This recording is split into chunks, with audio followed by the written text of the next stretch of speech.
the key to any successful practice is to be organized. Coach, we want to plan for every minute of practice. We only have our kids for a certain amount of time period each day for even a short amount of days during the week. We need to take advantage of every single second that those kids are with us during our practice. One of the ways we can do that is we can overplan for drills and individual time. What does that mean? Well, the head coach may say during the practice time, you have about 7 to 10 minutes to work on your fundamentals of the specific position that you're coaching.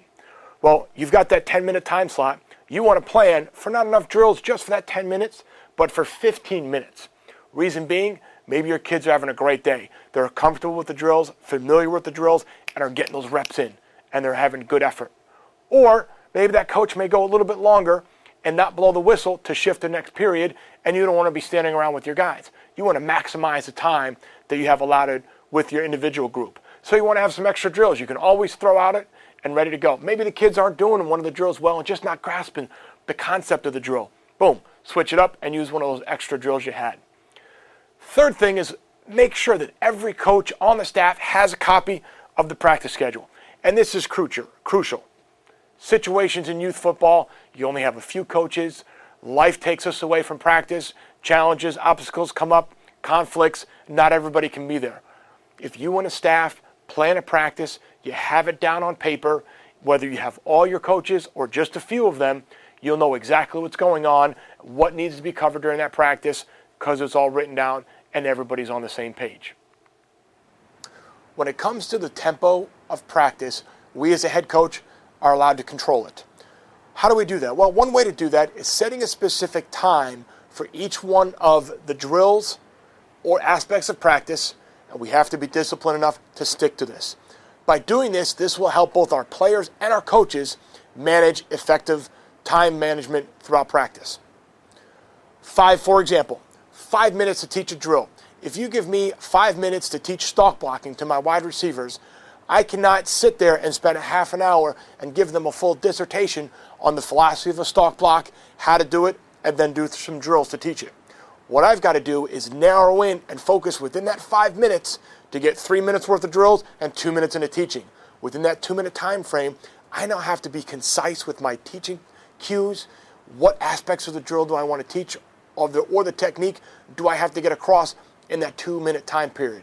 It makes me a more efficient coach when I'm teaching. Second, head coach controls the quick whistle.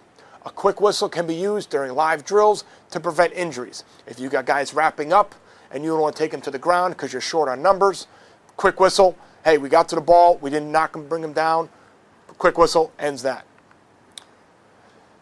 The key is with practice tempo is you want to make it at the same speed as game tempo. You don't want to do a drill, run a play, have 30 to 50 seconds in between each play during your time period to coach the kids up, determine what play you're going to run. You've got 10, 15 seconds from the time the play breaks, the kids get off the pile during your team period, to the time the next play starts. So you want to run the guys. You wouldn't want them breaking a huddle, walking to the line of scrimmage, running through a play, and then walking back to the huddle. You want them high, fast tempo, enthusiasm, high speed the entire practice. Couple things we need to focus on. Maximize our time with our kids. Because I mentioned earlier, we only see them for a limited time each week, and each day, we've got to be able to maximize the coaching we do with the kids. We need to coach a kid on every play. How do we do that? Constantly giving players the feedback on every play. Too many times I see coaches twirling the whistle, kicking the grass while the plays are going on when the kids are doing a drill. All you need to do is give some feedback on every single play. Think about this for a second. You're standing there in team period, the offense is in front of you. Play, you call the play, they break the huddle, they run the play. By the time the pile is broken up, they walk back to the huddle. That's a good 15 to 20 seconds that time period has lapsed by the time the whistle was blown at the end of the play and the kids get back to the huddle. Here's what we can do to be proactive. I can now walk to the pile, grab one of the linemen or grab a player from the pile, walk them back to the huddle, and coach them while we're walking. That's called coaching on the run, coaching on the fly. I'm now giving them feedback. I'm giving them corrections on what they did with the play. I was able to correct the kid. 10 to 15 seconds, you may even be able to get 2 kids during that time frame. So now what's happened is the kids run a play. We've maximized the time we have going back to the huddle. I've given him his corrections. We're ready to go to the next play. Another prime example is don't just go through the motions of running the plays. Again, too many times, coaches are standing in the back, twirling the whistles, kicking the dirt. The play's going on in front of them. Don't just give them a play, run the play, have them come back. You got to give them feedback. And you got to give feedback on every kid. If you notice that Billy's your right tackle and you're running outside toss to the left and he's backside, but you know that, you know what, throughout the day I haven't really talked to Billy yet. I haven't given him a little praise. Keep in mind, watch your peripheral vision. If he gets in a good stance and he fires off the ball and now you're watching the rest of the play, that pile breaks, players are coming back to the huddle. Hey, Billy, good stance. I like the way you fired off. Make sure we stay to our block till the end of the whistle. Billy now all of a sudden realizes that coach is watching him even though he's backside on the play. You were able to touch him, give him a little praise, give him a little coaching cue, whether he did it or not. Maybe he did block to the end of the whistle, but you're just reinforcing an extra coaching technique. But what have we done? We've touched a kid on every single play. You do that to your 10, 15, 20 plays during a team period, you're able to get that accomplished. Another way, use the whole team on each play if possible. For example, we're in our team period. We've got our 11 guys on offense in front of us. Grab 11 guys, use them as a scout team on defense. Draw up a card, have another coach run their defense, okay? Stress to the kids. When you're on defense, when you're playing, even though it's an offensive-minded period, every time you're on defense or doing a defensive position, utilize the skills that we teach you on defense.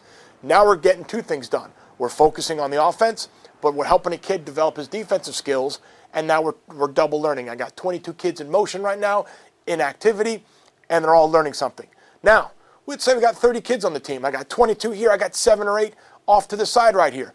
You know as well as I do, youth kids, if you don't have your finger on them or you don't have your eyes on them, they're going to start putting fingers in the holes, in the ear holes of the other guy, smacking them back in the head. But you got to be aware of what's going on around you at all times. So let's bring those guys into play. Let's use them as a chain crew. So, all right, you've got 5 or 6 guys on the sideline.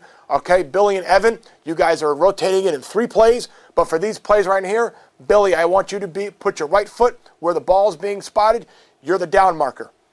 Evan, you're going to go 10 yards away. You're going to be the first down marker. Hey, everybody, Evan's the first down marker.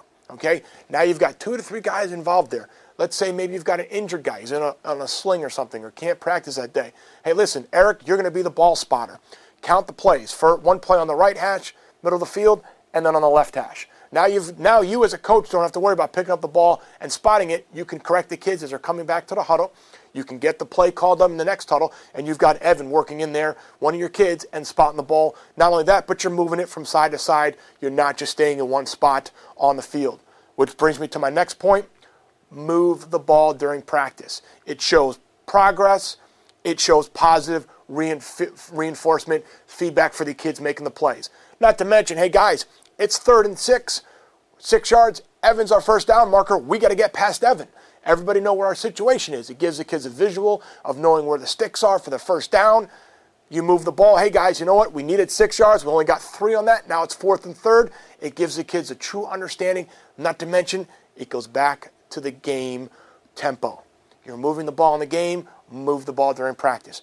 Even if you only have a small area, you don't have a full 100-yard field, even if you only have a 20-square-yard area to do your team practice, use the kids and move them from time to time.